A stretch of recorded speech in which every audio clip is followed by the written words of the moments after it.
We will hear from Mickey Spagnuolo here momentarily. Sikkim 365 Radio and YouTube 365 Sports. By the way, in the 5 o'clock hour, at the top of the hour when we get there, we will open the phone lines. The text line's always there, 254-339-1122. The chat room continues to go about its business as well. And we're now joined by Mickey Spagnuolo, DallasCowboys.com. Mickey, I know that a lot of the talk, of course, is Dak and his calf and all that. That makes sense. But were you surprised at all with Mike McCarthy, or when the discussion was Lyle Collins might end up being a guard rather than being the starting right tackle? I know Steele's played well, but did that catch you off at all? Yeah, a little bit. Now, the part that didn't catch me off, David, was that it would have been unlikely that Lyle Collins would have started this game at right tackle, knowing that he's had one padded practice in 7 weeks. I just thought that might have been rushing it a little bit back quickly, knowing that Steele has played decently in his place. But the guard part, now, I'm not sure if that's a kind of future thing, or maybe it's a let's see what he can do this week, because if Steele's starting, Lyle Collins would be your best backup swing tackle, and maybe he can be the backup swing tackle and backup left guard at the same time. I just think in my books that he's the second best tackle on this team. And I see no reason to try to get greedy or fancy by going long with Steele, and then thinking that a guy that hasn't played guard since 2016 can jump right in there and play well at a different position. So we'll see where that one goes going forward. But I don't think it has anything to do with this upcoming game. Mickey, it is nice, though, that the Cowboys are in a position where the guy who's sitting in for Lyle Collins can play another week even to get him back in the groove, because there are years past, well, last one would have been one, where had Lyle Collins been suspended for the same amount of time, the second he came back, he'd have had to be in the starting lineup because nobody would have been filling in well enough to justify even getting him ready again. No, absolutely. And they probably wouldn't have jumped back in with a team that's 5-1 and averaging 34.2 points a game, right? Because we've seen how one position, especially the backup swing tackle position, has held this team hostage for these last several years. So, yeah, kudos to Steele. But I still think if we go back to the 2019 season, I thought Lyle Collins was playing maybe the best football of anybody on the offensive line at that time, and that he should have been a Pro Bowl selection. But we know how that goes. You really stand out one year, and then you have a chance the next year. Well, unfortunately for him, the next year was an injury, and he missed the entire season. So, yeah, I don't know that I want to get too fancy with this deal. But again, my guess is, this is something that's come down probably from the offensive line coach, Joe Philbin. Maybe he thinks that they can deal with Terrence Steele at right tackle and maybe get a bigger body, a stronger body at the left guard spot. Well, we'll find out this week, because there's some guy named Mr. Danielle Hunter that would be against whoever plays that right tackle spot. Yeah, kind of give me an idea, your thoughts about the Vikings. We know about the running game, Dalvin Cook. Cousins can be hot and cold. At the same time, he's got the weapons, and Thielen and Jefferson as well, who's been explosive. What about their offensive line? Do they protect him pretty well? The offensive line they've tried to upgrade it, David. They've worked real hard with draft choices, but I'm not sure how well that the offensive line played. But look, all I know is this is going to be the best offense the Cowboys have faced since the Chargers game. And this will be the best quarterback they've faced since the Chargers game.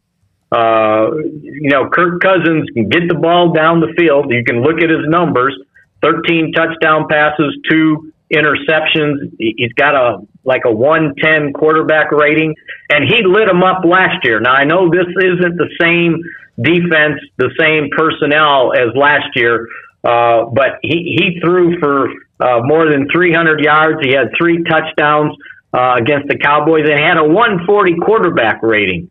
So all the Cowboys need to do is turn on that film from last year to understand what they're up against. So to me, this defense will go a long way towards dictating what happens in this game.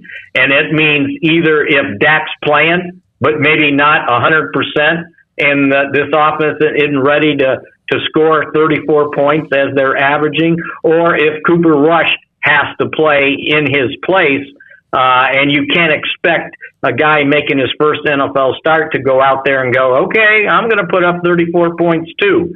So defensively, I think the Cowboys have to hold the Vikings to a reasonable amount of points if they are to have a chance of winning this game on the road under a roof that it's a very noisy stadium.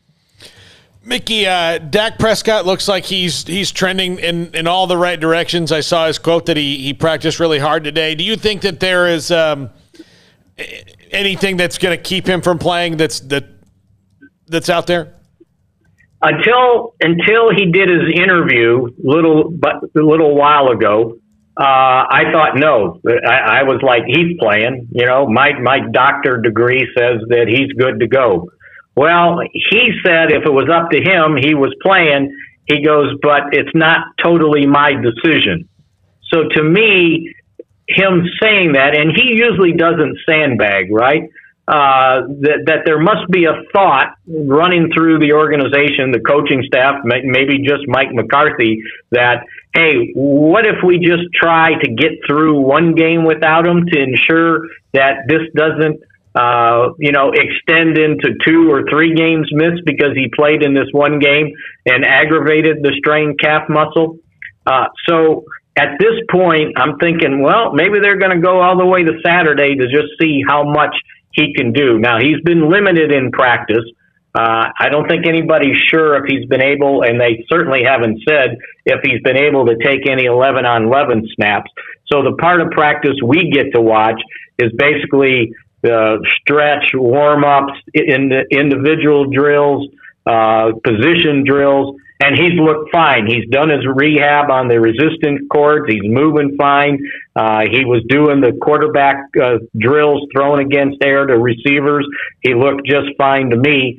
But again, I think that there's got to be some element to this, looking at it at a big picture and say, we can't get to the Super Bowl in Game 7, but we can certainly ruin our chances if he's unable to play games 8, 9, and 10. Yeah, and Mickey, they're really good. They're so far ahead of the division. Do you see?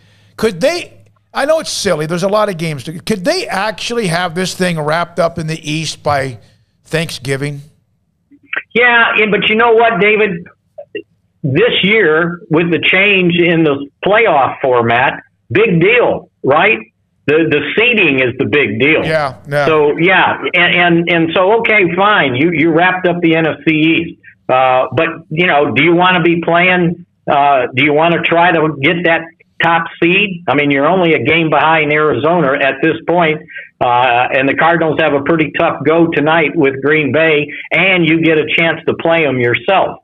So I think it's more at this point, and I'm not saying it's a foregone conclusion they're going to win the NFC East, but you still got 11 games to go, and we see what happens when you get injuries, especially to your quarterback. All you had to do was watch the Monday night game, right?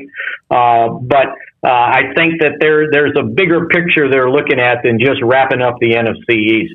Yeah, and I'm just saying that they would clinch it. I'm not saying they would slow down, but the possibility they could actually clinch it as well. Cowboys and Vikings coming up Sunday night. Mickey, when you look at kind of the matchup of these, I mean, when it's, Jefferson and Thielen and Cooper and Lamb and Zeke and Pollard and then Cook. I mean, everybody, it kind of matches up really evenly. To me, this might be on which quarterback is forced to make a mistake at a crucial time. No, that's why I said it may not be the mistake. It may be the defense jumping up and making plays, right? And, you know, at this point, if you ask me what's the Cowboys' weak spot, well, I still think it's the defense. I understand the takeaways. I understand the interceptions, but they give up a whole heck of a lot of yards. Well, what happens if they don't get those takeaways? And so, you know, and they've given up quite a few points, by the way. So, you know, the scary thing to me is I looked at this stat, and I don't have the number on the top of my head, but we think the Cowboys have a pretty fine passing offense, right? They've thrown for just more than 1,800 yards. Well, the defense has given up more passing yards than the Cowboys have passed for. So that part scares me, that at some point, and you're going to face a quarterback that's hot, and this will be the best quarterback since Justin Herbert in the game, too, that they're going to face. So they've got to step up. They've got to be better. You can't expect you to continue scoring 34 points a game, especially if you're playing with a quarterback that's a little bit lame or a first-time starting quarterback. Mickey, thank you very much. Mickey Spagnola, Thursdays at 4:30 with us. Sikkim 365 Radio and also 365 Sports. Heck of a matchup coming up. And you look at the schedule, you know, this team's not as good. They got Arizona down the road. Who knows what happens with them? But one thing we do know is that someone will sneak up in the next 8 weeks or so and be better than you think they are right now. No different than college football. Well, they got the Chiefs down the line. What if the Chiefs figure it out? You know, that's, man, to have them held to 3 points. I know Tennessee's really pretty good.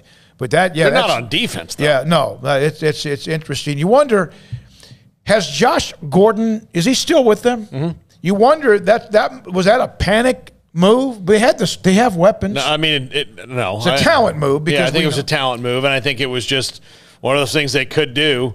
What they need to do is, if they want him to help, they need to start feeding him some sandwiches and have him grow 3 inches. But, you know, become a lineman, because that's their biggest problem. Starting to take more and more hits, starting to take more and more. He took risks, but those risks always paid off, and now some of them aren't. When we come back, 4:49, Craig Smoke and Off the Radar, Sikkim 365 Radio, 365.